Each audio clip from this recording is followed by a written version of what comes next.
Hola, mi nombre es Paulina Sala, soy residente de traumatología y hoy voy a conversarles sobre este tema de seminario que corresponde a fracturas de pierna y controversias en su tratamiento.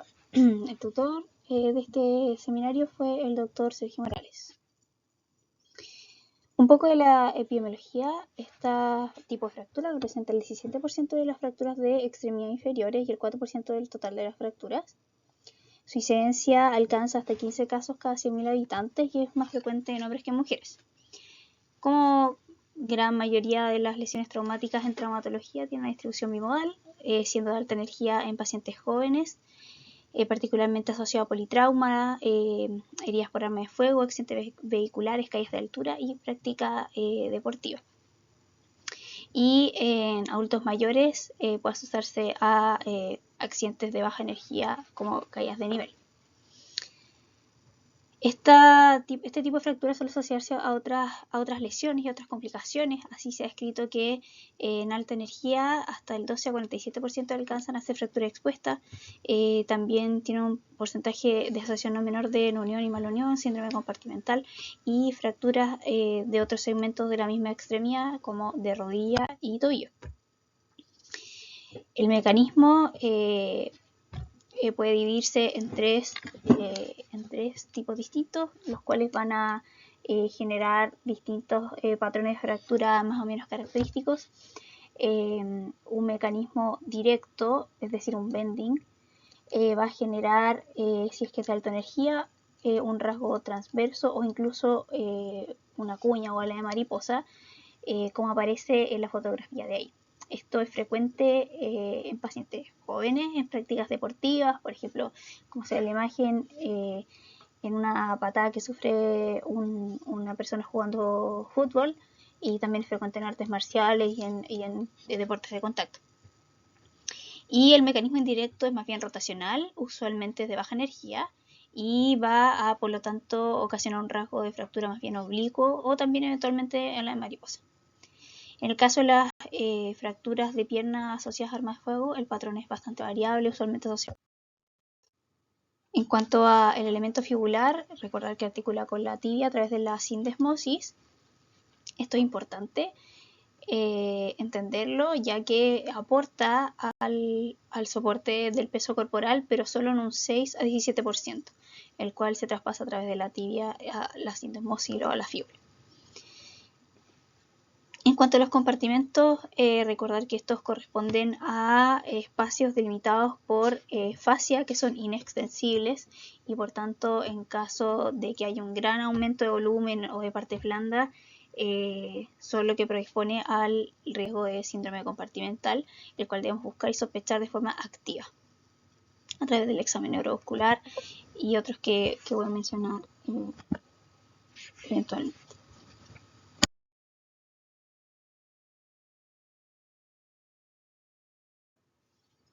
Cuando hablamos de un paciente que tiene una sospecha diagnóstica de una fractura de pierna, es importante considerar la edad del paciente, ya que se asocia, como mencioné previamente, a los distintos mecanismos lesionales, los antecedentes personales, tanto morbo-quirúrgicos, a qué se dedica, su actividad deportiva, si tiene hábitos tóxicos, particularmente el tabaquismo cobra relevancia y que se asocia a aumento en el riesgo de no unión.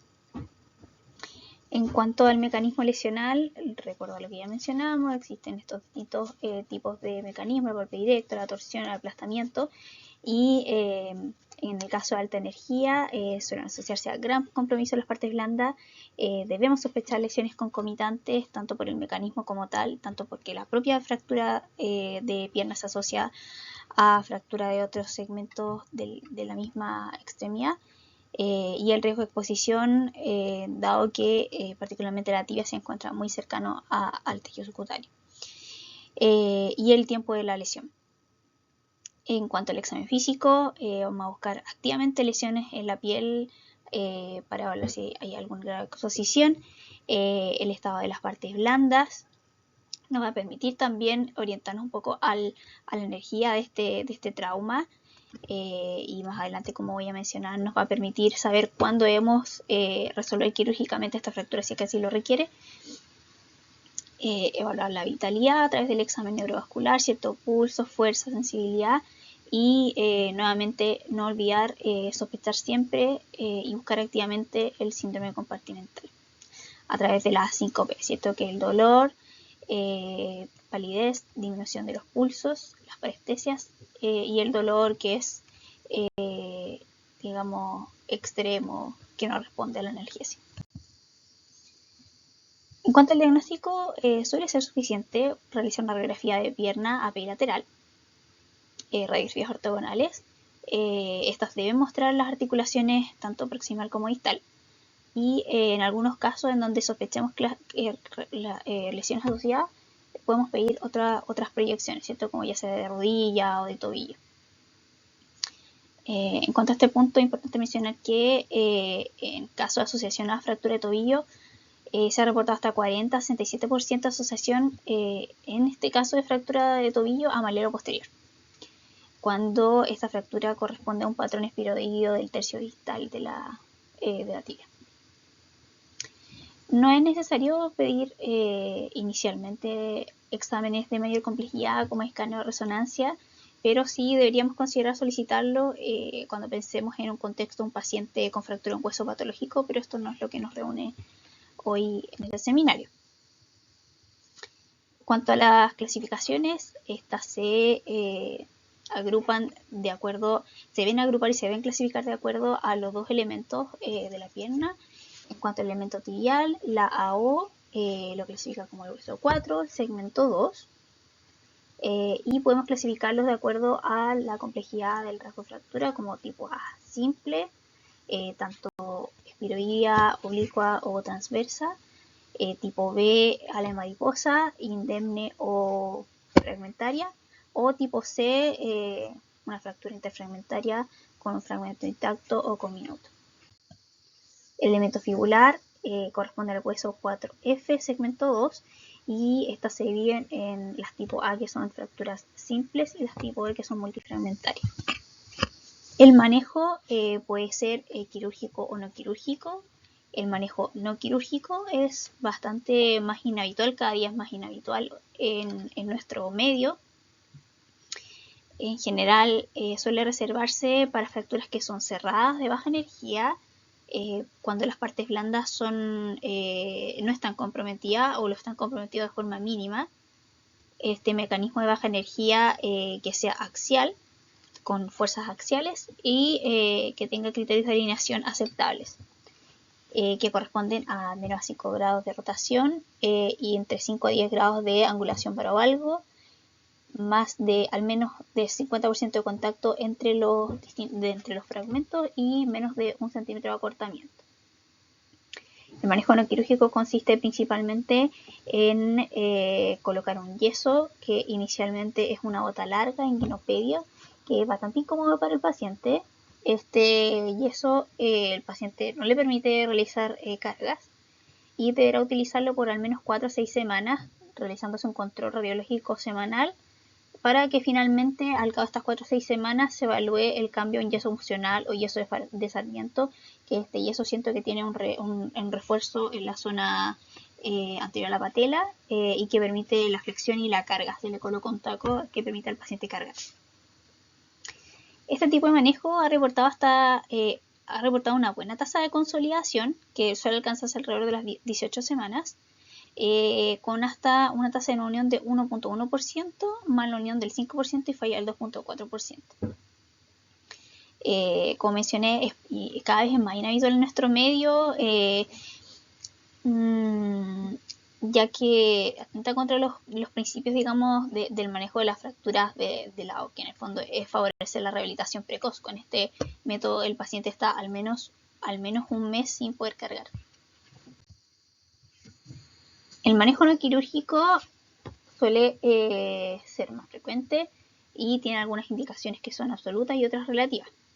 En cuanto a la absoluta, encontramos la extensión articular de esta fractura, la rodilla flotante, y que el manejo ortopédico haya sido frustro. Existe también indicación quirúrgica, pero no principalmente tal de la fractura, sino que de las otras situaciones asociadas cuando la extremidad está en riesgo.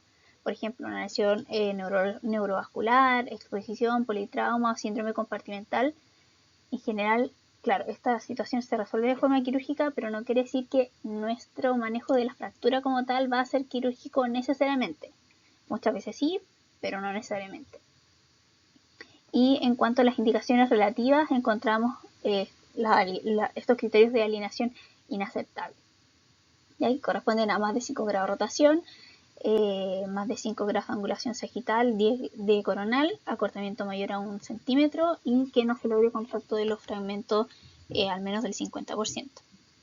El timing operatorio, en general, si es una fractura cerrada, va a ser lo antes que me lo permitan las partes blandas. Y usualmente suele ser alrededor de las 2 semanas y en fracturas de menor energía incluso suele ser alrededor de los 7 o 10 días. Cuando tenemos una fractura expuesta, en general suele resolverse antes, pero particularmente la indicación precoz no es por la fractura como tal, sino que es por el aseo quirúrgico. Incluso puede ser que el paciente tenga su aseo quirúrgico y que no se resuelva la fractura inicialmente. Ahora, muchas veces sí suceden las dos cosas al mismo tiempo y, por ejemplo, se hace un aseo al paciente y en el mismo timing se hace un tutor que se coloca de forma temporal. Pero esta indicación de 24 horas no quiere decir que vayamos a resolver la cirugía o fijarla necesariamente en estas 24 horas, sino que se refiere al aseo. Y en cuanto al síndrome compartimental, resolver el síndrome compartimental, no necesariamente la fractura, lo antes posible. Y se habla que antes de las 8 horas los cambios producidos por este síndrome compartimental pudieran ser reversibles. El manejo quirúrgico ha demostrado, comparativamente con el manejo conservador, una mejor alineación, movilidad y reintegro laboral y deportivo precoz. El seguimiento es menos frecuente, no necesitamos estarle haciendo al paciente radiografías toda la semana y en general mejor tolerado. Tenemos varias opciones quirúrgicas, generalmente los más habituales son el clavo intramedular, la placa y el tutor externo. En cuanto al clavo intramedular, usualmente recomendado, fresado y bloqueado. Los beneficios del fresado es que en teoría nos ofrece mayor contacto de este implante con las corticales, con el hueso endostal, también aportando estabilidad, permitiendo también de esta misma forma colocar un implante de mayor diámetro. Y el fresado como tal permite también autoinjerto que va a favorecer todo el proceso de consolidación.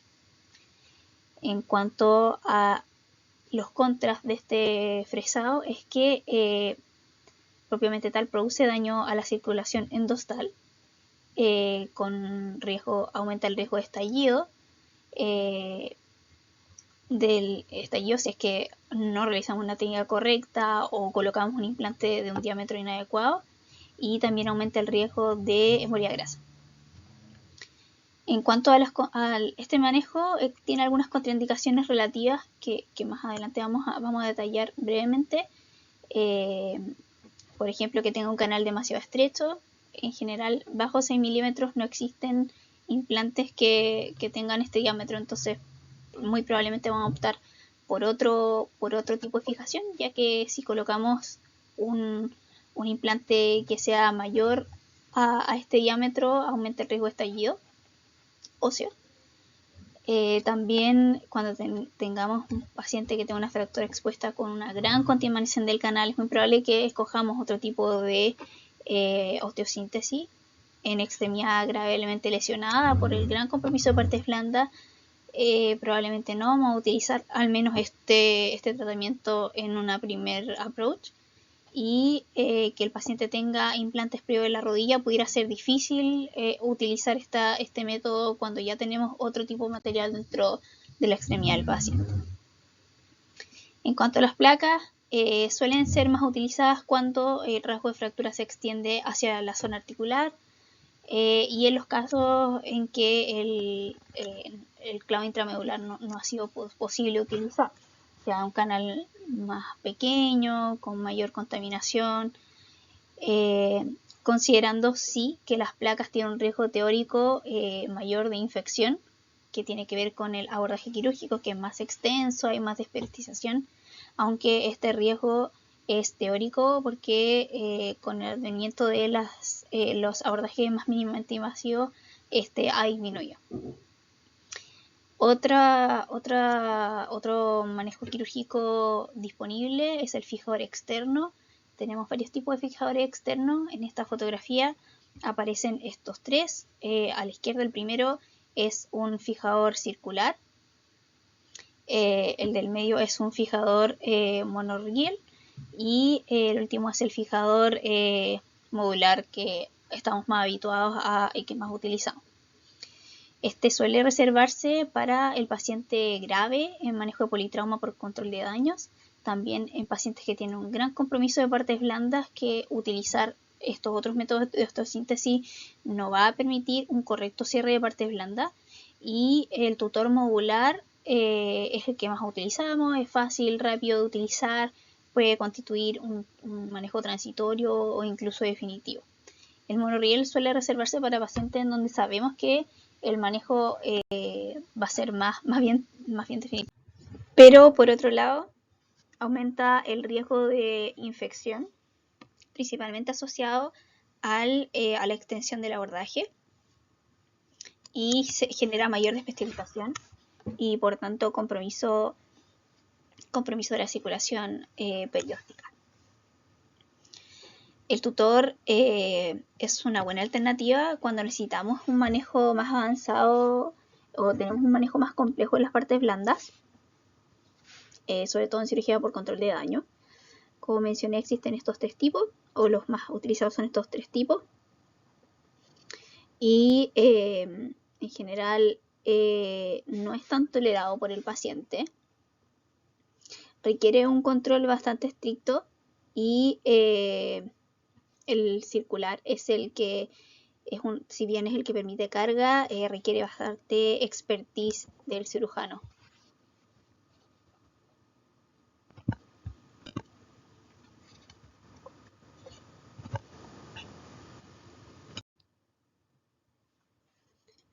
En cuanto a las controversias del manejo de este tipo de fractura, primero me gustaría comentarles sobre este estudio que compara el clavo intramedular con la placa.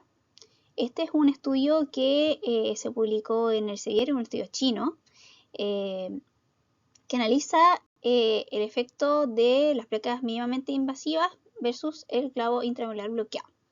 Para el tratamiento de estas fracturas es un metaanálisis. En el contexto es que ambos son tratamientos que son viables de utilizar. Ellos utilizaron todas estas bases de datos que aparecen acá, incluida una base de datos amplias de China. Lograron incluir 11 estudios randomizados o cuasi randomizados con un total de 734 pacientes, comparando la placa instalada de forma mínimamente invasiva y el clavo intramedular bloqueado, más o menos mezclas de otras cirugías si es que esto lo requiera. Para algunos casos, no sé, se utilizaba el clavo intramedular como una placa por extensión muscular, por ejemplo. Los outcomes que ellos midieron fue el tiempo de consolidación, la tasa de recuperación y funcionalidad del paciente, tasas de infección, neunión, aflojamiento o ruptura de la osteosíntesis, dolor y la movilidad. Resultados, bueno, en este forest plot podemos apreciar que se comparó entre ambos tipos de osteosíntesis una escala de funcionalidad, que no hubo diferencia en cuanto a funcionalidad. En cuanto a la placa, esta demostró tener un tiempo de curación más corto, menor retraso en la consolidación de forma estadísticamente significativa, y no se mostró diferencia en las tasas de recuperación, infección, aflojamiento ni movilidad. Entonces, aparentemente, para este estudio, para este metaanálisis, pudiera tener cierto beneficio la placa. Por otro lado, tenemos este otro estudio que también compara el uso del clavo intramedular versus la placa, particularmente para la fractura de diáfisis distal de la tibia. Este es un metaanálisis de 1.332 pacientes. Utilizaron todos estos bases de datos que ustedes aprecian ahí y incluyeron 15 estudios, de los cuales 10 eran ECA. O sea, es un estudio que incluyó también estudios retrospectivos, no es el mayor nivel de evidencia. Sin embargo, era uno de los estudios más bastante actualizados que puede encontrar. Es un estudio, en este estudio midieron tiempos de consolidación, duración de la cirugía, el tiempo hasta la carga total del peso, el riesgo de infección, pseudoartrosis o no unión y funcionalidad, encontrándose que el clavo intramedular demostró tener menor tiempo hasta la consolidación, el cual fue estadísticamente significativo, menor tiempo hasta la carga total y la cirugía fue más corta. Por otro lado, la placa mostró tener menos malunión, pero mayor riesgo de infección.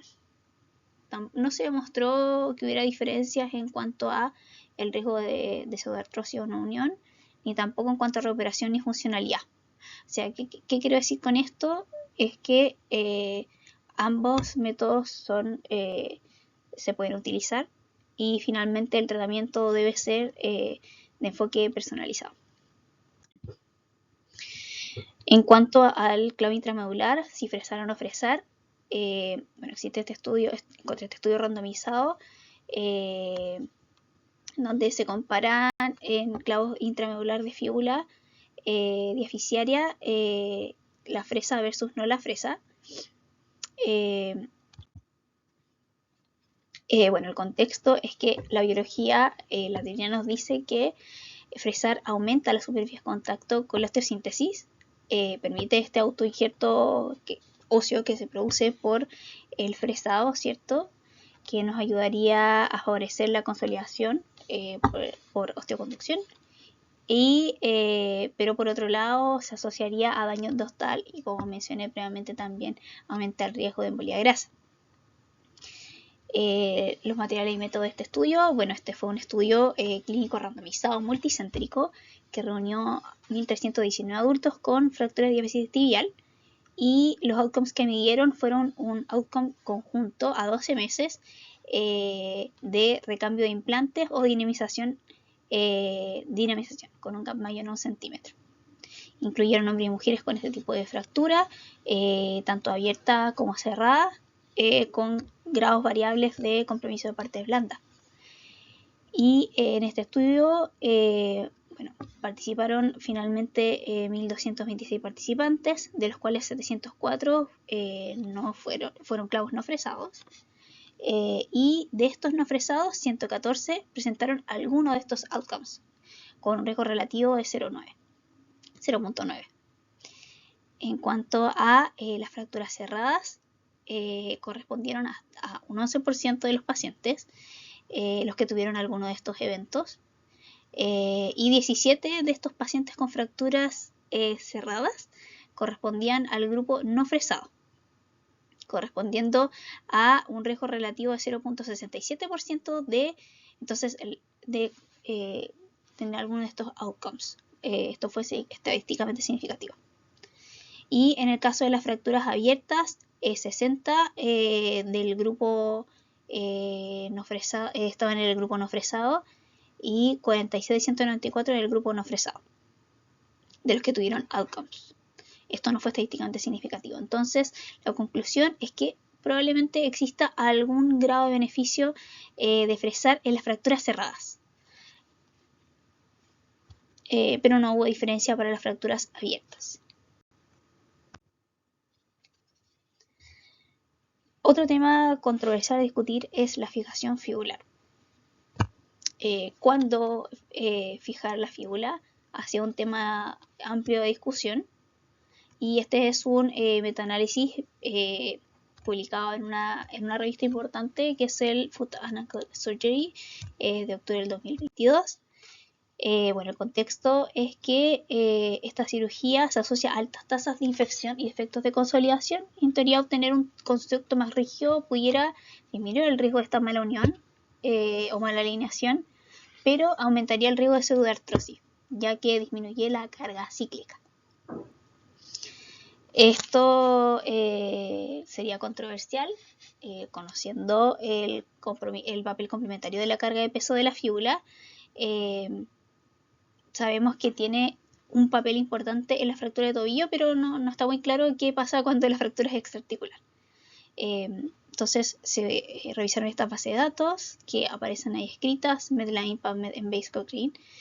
Se lograron incluir hasta 10 estudios, de los cuales 4 son estudios clínicos randomizados. Como ven, no es un estudio solo de estudios clínicos randomizados, así que no tiene el mejor nivel de evidencia.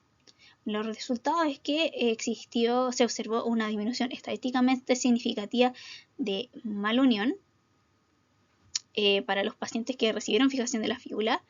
Y este estudio también analizó un análisis por subgrupo de los estudios randomizados, que concuerda con esta información también. En cuanto a otro tema relevante es, ¿qué pasa si un paciente, nosotros por cualquier motivo inicialmente tratamos con tutor externo y ahora queremos hacer una fijación definitiva? Sabiendo que el tutor externo, ¿cierto? En el tutor externo hay una comunicación desde el elemento de fijación con el exterior, ¿cierto? Entonces hay un riesgo aumentado de infección.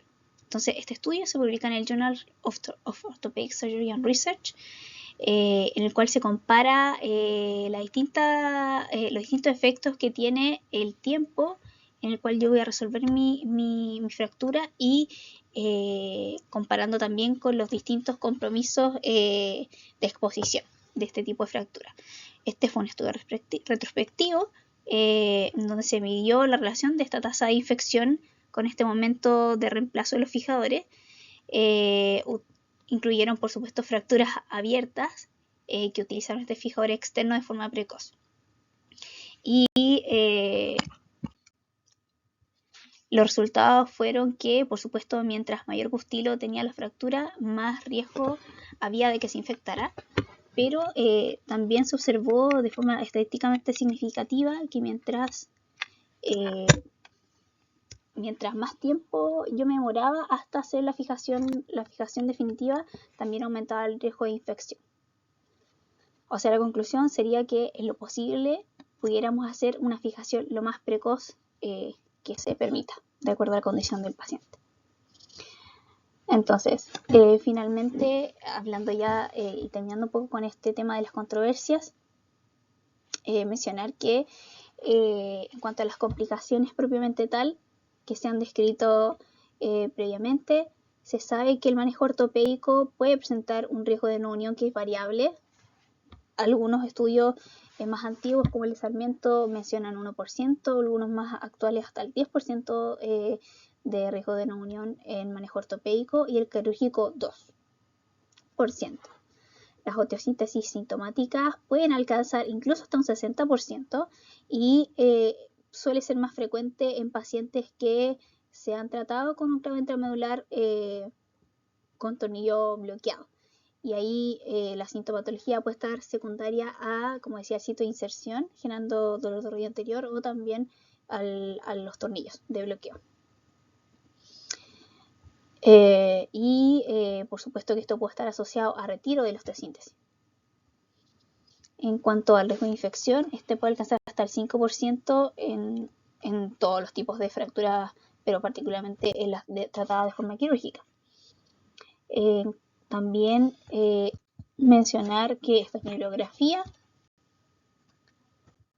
Gracias.